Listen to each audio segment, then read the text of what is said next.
মনে হয় জালটায় আজ কোনো বড় মাছ পড়েছে। তাড়াতাড়ি জালটা টেনে নৌকায় তুলি।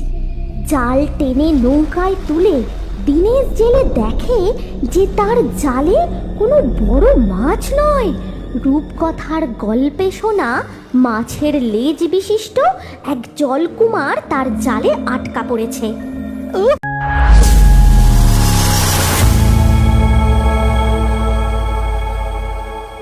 আমার ভাগ্য মনে হয় এবার খুলে যাবে। তাড়াতাড়ি নৌকা চালিয়ে এই মাঝ সমুদ্র থেকে তাড়াতাড়ি বাড়ি ফিরে যাই। এই জলকুমারকে কোনো রকম ভাবে পালিয়ে যেতে দেওয়া যাবে না। তারপর দিনেশ জেলে তার নৌকা নিয়ে গ্রামের দিকে এগোতে থাকে। তখনই তার মাথায় হঠাৎ একটা চিন্তা আসে। এই আশ্চর্য ও বিস্ময়কর প্রাণীটিকে গ্রামের সবার সামনে দিয়ে তো বাড়ি নিয়ে যাওয়া যাবে না, তাতে আমার থেকে এই জলকুমারকে কেউ ছিনিয়ে নিতে পারে। তারপর দিনেশ জেলে মৎস্যকুমারকে লুকিয়ে সবার চোখের আড়ালে বাড়ি নিয়ে যাবে বলে নদী পথে কিছুটা এগিয়ে তার গ্রাম থেকে দূরে এক জঙ্গলের কিনারায় তার নৌকা থামায়। তারপর মৎস্যকুমার সহ জালটিকে টানতে টানতে জঙ্গলের ভিতরে যায়।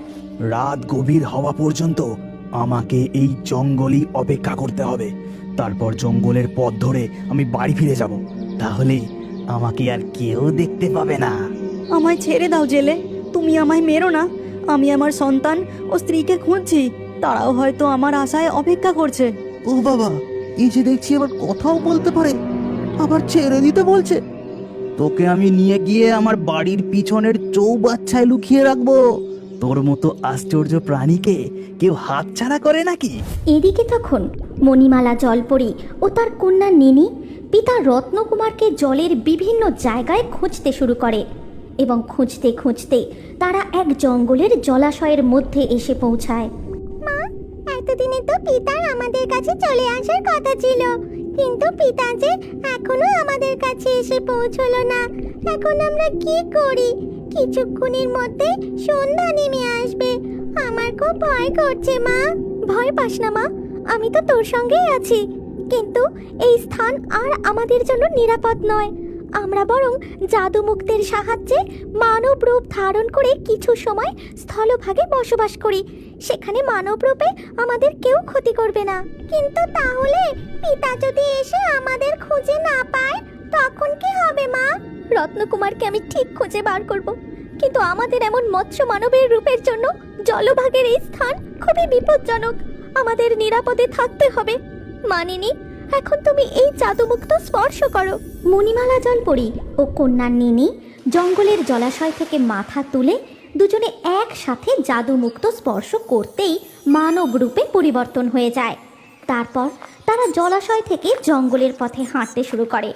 হাঁটতে হাঁটতে তারা একটি বেদানা গাছের নিচে দাঁড়ায়।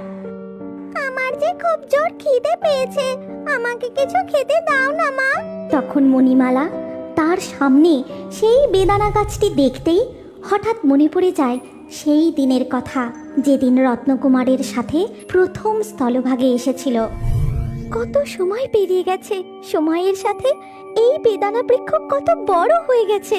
তখন রত্নকুমার হাত বাড়িয়ে বেদানা পেড়ে আমায় দিয়েছিল, কিন্তু এখন এত উঁচুতে আমাকে পাখির রূপ ধরে তবেই ফল পেড়ে নিয়ে আসতে হবে।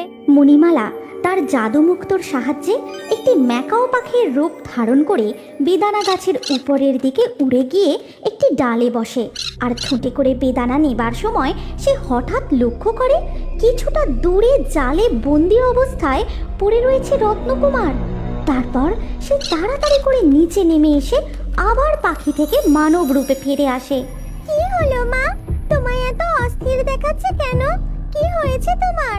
আমি তোর বাবার সন্ধান পেয়েছি, কিন্তু তাকে যে এক জেলে জালে বন্দি করে রেখেছে। তারপর ধীরে ধীরে জঙ্গলে অন্ধকার নেমে আসে। চারিদিকে জোনাকি আর ঝিঝি পোকার ডাক শোনা যায়।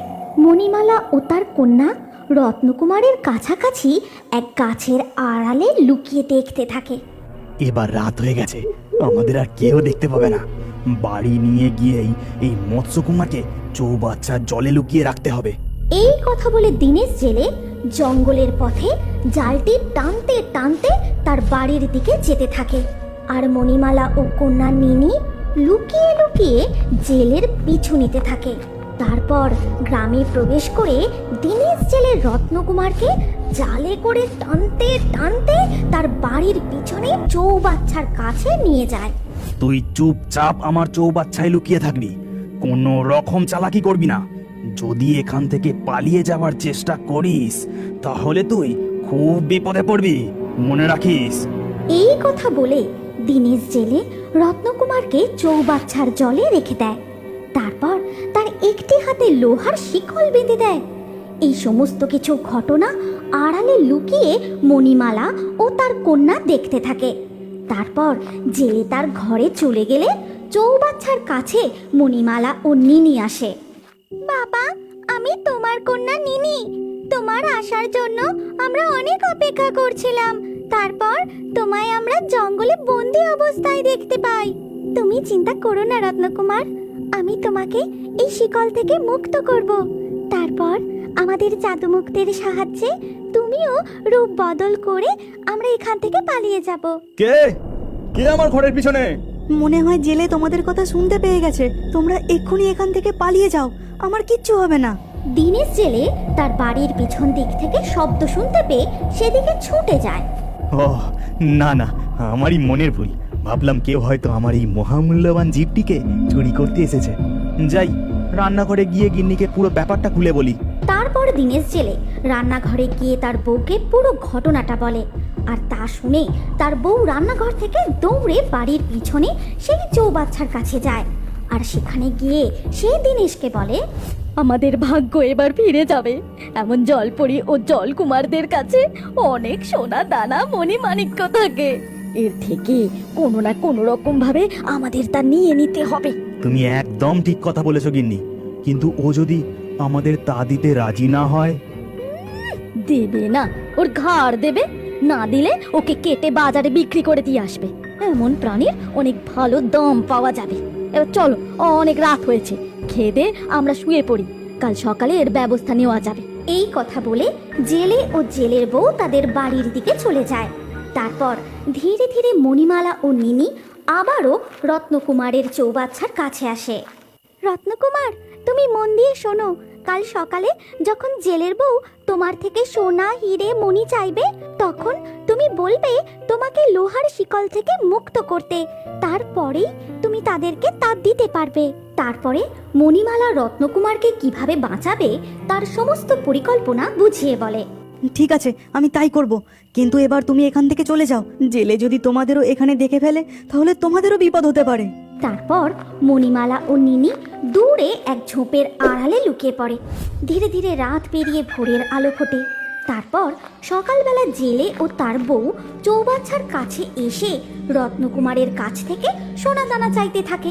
তখন রত্নকুমার বলে, আমার হাতের এই শিকল মুক্ত করে দাও, তবেই আমি তোমাদের তা দেব। রত্নকুমারের কথা মতো জেলের বউ তার হাতের শিকল খুলে দেয়। এবার তুই আমাদের সোনা হিরে মণিমাণিক্য যা দেবার দিয়ে দে। ঠিক তখনই কোথা থেকে এক ভয়ঙ্কর ডাইনি চৌবাচ্চার কাছে এসে জেলের বউয়ের চুল টেনে ধরে। এই শিকার আমার, আমি খাবো এই জলকুমারকে। তোরা দুজন যদি প্রাণে বাঁচতে চাস তো এখান থেকে এখনই পালিয়ে যা, নইলে আমি তোদেরও ঘাড় মুটকে চিবিয়ে খেয়ে নেবো। ওরে বাবা রে, আমাদের ছেড়ে দাও। তুমি এই জলকুমারকে খাও, আমাদের ছেড়ে দাও।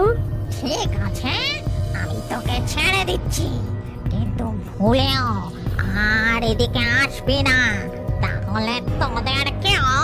জেলেও জেলের বউ ডাইনির ভয়ঙ্কর রূপ দেখে দৌড়ে পালিয়ে যায়। তারপর ডাইনি রত্নকুমারের হাতে জাদু মুক্ত দেয়, আর সাথে সাথে রত্নকুমারও মানব রূপ ধারণ করে।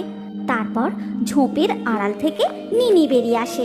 তখন মণিমালাও ডাইনির রূপ ছেড়ে মানব রূপ ধারণ করে। তারপর তারা তিনজন যে জঙ্গলের পথ ধরে এসেছিল সেই দিকে দৌড়ে চলে যায়।